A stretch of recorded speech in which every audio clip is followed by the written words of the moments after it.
Hi guys!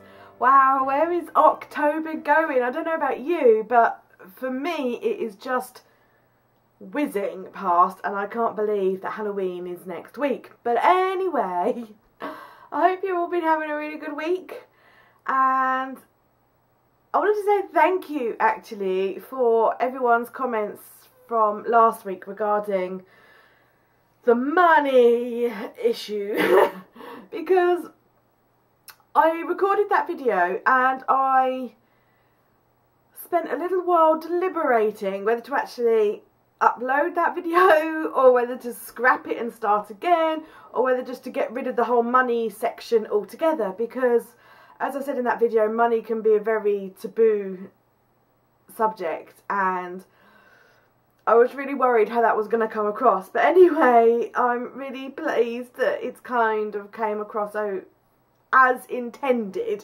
because this whole series on Christmas planning is not telling you how to do it.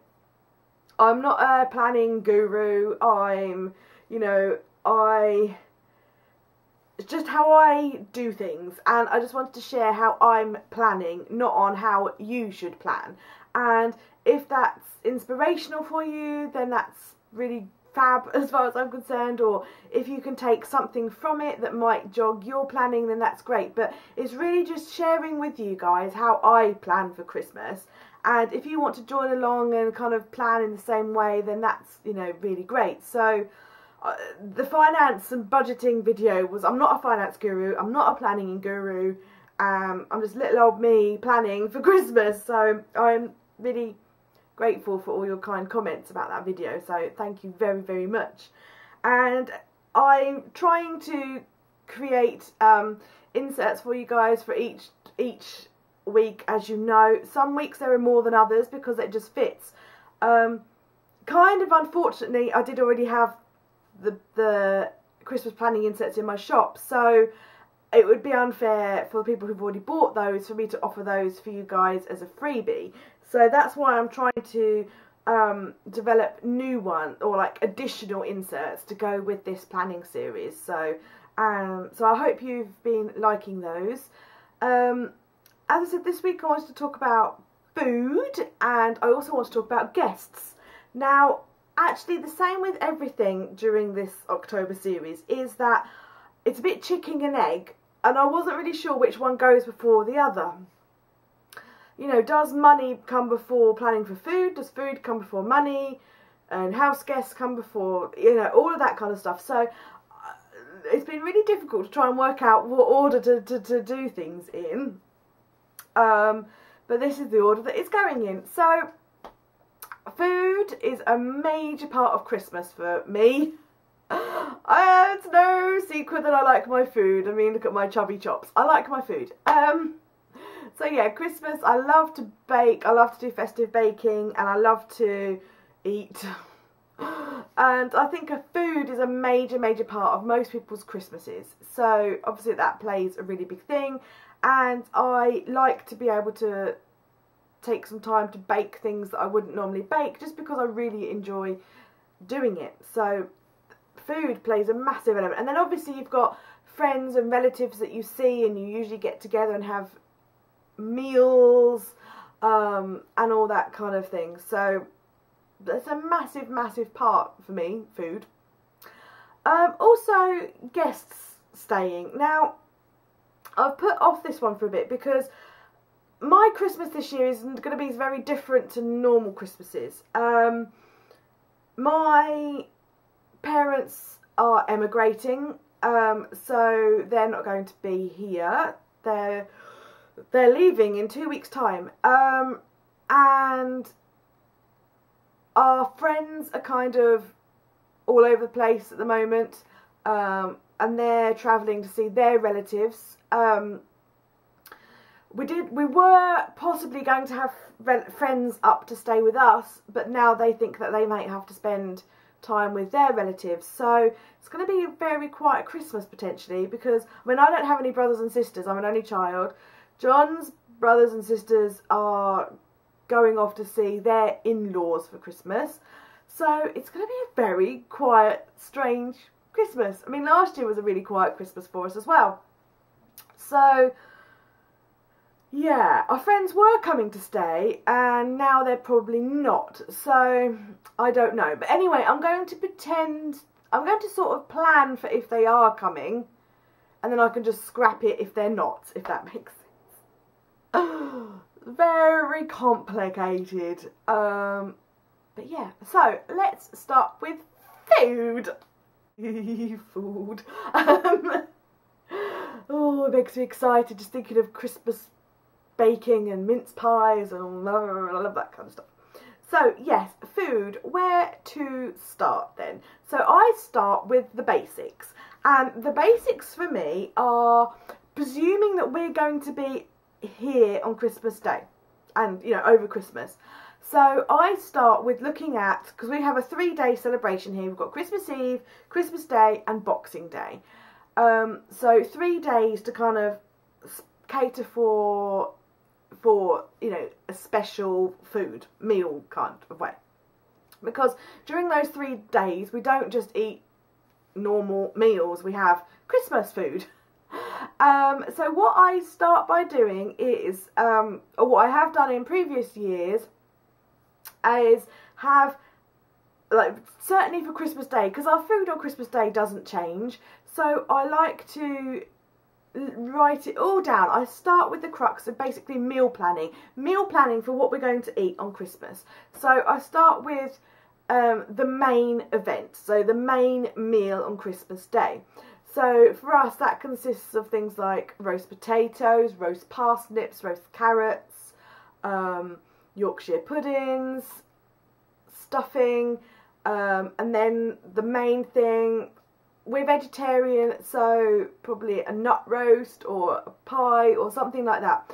So I'll start by detailing like the main dinner. Then I will start to do some research or have a look at my cookbooks and do work out what we're going to have for starter. Usually tend to have a light starter for Christmas dinner because the main bit's quite heavy. And then for pudding, my mum every year always makes a Christmas pudding, which is she's been handed down through generations, that recipe, a good old figgy pudding. And she's making one for us potentially before they leave. Although that might not happen, so we might have to do that. But anyway, John really likes figgy pudding, so one way or the other we will be having figgy pudding for pudding. I don't like it, so I shall have an alternative dinner. So then once I've got the main dinner sorted, I then sort of think about what we're going to eat the rest of the day on Christmas Day. So in the evening we always just have leftovers, and we kind of just have everything out on the side, and we just graze all evening basically with leftovers. Oh my gosh, cold roast puddings, roast potatoes even. And then what we're going to have for breakfast. So that's what I do first, is I sort out my Christmas Day. That's the big day.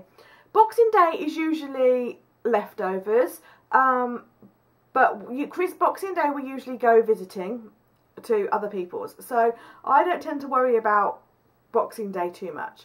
Now Christmas Eve we usually have a meal with my parents, but obviously they're not going to be here this year. So Christmas Eve, I don't know what's happening with Christmas Eve at the moment yet, so I can't really plan for that until we know a bit more about what's happening and who's going to be where and everything. So it's all over the place this year, which is causing my planning to just go out of the window. They do not know. I think that's one of the other things as well, that to try and be flexible with your planning, that life happens, things change, so don't, you know, make it so that you can change it and it's flexible. So yeah, that's kind of what I do, is I start with the main meals, what we're going to eat, when we're going to eat it. So once I've worked out what we're going to eat, I then start with a shopping list, and I do excuse me, I do this now. So I know that we're going to need to buy gravy granules, I know that I'm going to need to buy cranberry sauce, I know I'm going to need to buy stuffing, I know that I'm going to need to buy chestnuts, and I write a list of everything that I will need to purchase based on my meal plan. And what I've already started doing actually, and if you've been following me during Vlogtober on my other channel, I've talked about this on and off. Every time I do some food shopping between now and Christmas, I buy something, or 1 or 2 items off of my list I will buy, and I've got a box in my pantry in the kitchen which I put everything in. I don't put it in the main cupboard because, you know, in our main food cupboards, because then there's a danger of just helping yourself to it and using it. So what I do is I put it in the cupboard, out of sight. It's dark and it's cold in there. And every time I buy something, I put it in there. I'm talking about the jars and cans and, you know, long life stuff, not your fresh stuff. So I buy it all in there. There's 2 reasons I do that. One is for making, well, a few reasons. One is making sure that I've got the items, because sometimes at Christmas the shops can get really busy and they can run out of things. So I want to make sure that I've got stuffing, because that's a major part of our Christmas dinner. So if I get it early, I know that I've got it, and I know that I've got a really nice one, or one that I really like, as opposed to just having to go with whatever's left. So that's the first reason I do that. The second reason I start buying now is to spread the cost, because it gets quite, well, it'd be really expensive to buy all of those additional items that you wouldn't normally have right at the very end, because you also need to buy other bits and bobs. So I find that I don't notice the extra cost if I buy 1 or 2 extra items, you know, in the months. I start at the end of September, to be honest, buying a few extra things every time, and it just really helps to, you know, ease the cost. The other reason I don't do it is the other reason I do it is so that nothing really gets missed, and so that I've got time to think, oh, I could really do that. Because the closer to Christmas you get really stressed and cranky, and we can do. And going to the supermarket just before Christmas is a nightmare, and I find that in the past I've forgotten things. I mean, who cares really, but, you know, it's just food or whatever. You know, who cares if you've missed the cranberry sauce? You know, Christmas is still going to go on, but it's nice to have. So, you know, making sure I get it early means that I don't forget it. So I don't forget it, so I've got it. Yeah, and it gives me time as well to think about things, and you know, just, I don't know, just to kind of formulate in my head, basically, is what I'm trying to say. So I like to do that really early. So I start with a list, and just every time I've bought something, I just tick it off, and then we're good to go. I also like to use my planner, or I will be using my planner, to record recipes, because, you know, I find that they're sort of scattered all over the place at the moment, and I want to kind of, like, special recipes, like I said with the Christmas pudding recipe that's been handed down my family for generations. I want to retain that, you know, because I'm the last, you know, at the moment I'm the last person that's going to have that. So I want to kind of make sure that that's safe. So I like to keep the, you know, I want to keep the recipe really, like, safe and all together with everything. And I also want to, I've seen so many really nice recipes on Pinterest that I want to kind of make a log of recipes that I want to try and where I've seen them, so that I can kind of easily refer to them. So yeah, that's kind of what I'm doing food planning wise at the moment. I don't think it will change as we get closer to Christmas. I think it will just kind of grow, and I'll add to it, if you see what I mean. So freebie inserts are on the blog, which is in the link below, and that's a shopping list and a recipes to try log for you guys. Okay, so let's talk about house guests now. So as I said, I'm not really sure who's coming, going, staying, toing, throwing, all that kind of stuff. But I want to kind of go ahead and start prepping for having guests come and stay, just in case they suddenly say, can we come? I'll be like, oh my gosh, yes! You know, like, oh. I don't know about you, I mean, I'm quite satisfied with the cleanliness of my house, but there are things like, do I have enough bed sheets? Do I have bed sheets clean? Because there's just me and John in this house, and so we've got enough bed sheets and towels for us two. But if our friends, who's a family of 6, if they suddenly turn up and they haven't brought any towels with them, because there's a chance that they won't, you know, if they've forgotten them or don't think about it, that kind of stuff. I want to make sure that we can all have a shower and stuff and that kind of thing. So I need to kind of look at my towels. I mean, I do have more than 2 towels, but you know what I'm saying. I want to make sure that there's like enough towels, for example, and I want to think about where they're all staying. You know, who's going to go in what room. You know, if they bring their kids with them, you know, are the kids going to sleep in a different room to the parents? Are the parents going to sleep in one room and the kids in another? Do I need to borrow the airbed off of John's mum and dad? You know, that kind of stuff. I want to kind of think about it so that it's not too much of a shock and I'm prepared, because it could be last minute. And as I said, there are 6 of them if they do come. So, and a dog. 6 and a dog. So I want to make sure that everything's kind of sorted, in case they do suddenly say last minute, we're coming. You know, food isn't too much of a problem, because they will eat what we eat, because they are, well, they're meat eaters, but they are largely vegetarian, so they'll just fit in with what we're eating anyway. And food, let's face it, the shops are only really closed for a couple of days, and I'll probably have more than enough food to cater for them anyway, so I'm not worried about food. It's more things like, when are they coming, where are they going to stay, have I got clean sheets, have I got clean towels, all of that kind of thing. Do I need curtains for the bedroom? I don't know, I'm just picking things out, you know. So that's what I'm going to start thinking about in preparation for knowing where they're coming. And so the freebie for that is just a check sheet for you guys, because I already have the house guest chart in the set that I sell on my Etsy shop. So there we go. Oh, I feel like I'm out of breath. I feel like I've done a lot of talking. And you're probably thinking, yeah, she has. She's done a lot of talking. But anyway, that's just how I'm planning for food and guests. And I hope that's been interesting for you. So just a reminder, folks, that along with this series, there is the giveaway for one of these beautiful brand new Filofaxes and all the accessories and dividers by Handmade by Charlotte Victoria on Etsy.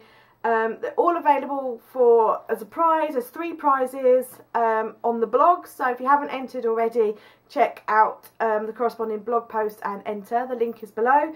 The inserts available for free download, they are also on that same blog post towards the bottom as well. And yeah, so there we go. That's everything for today. We've only got 1 week left. Can you believe it? 1 week left, and I was going to talk about presents, gift presents, in that video. But if there is anything that you would like to see, or any suggestions, or anything you'd like to know, or anything like that, or round up anything whatsoever, right, so if you let me know in the comments below if you've got any more suggestions or anything like that over the weekend, then I can try, because I'm not making any promises, because it might not be something I know about, incorporate them into next week's video. So thank you for watching, guys, and I'll see you soon. Take care, bye bye.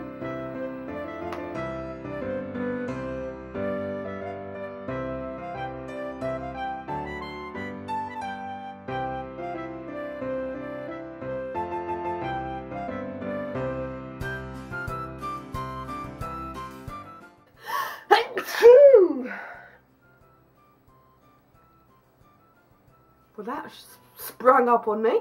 Ugh.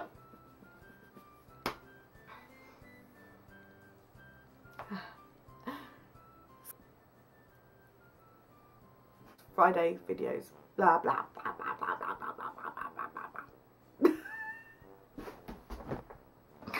Ugh.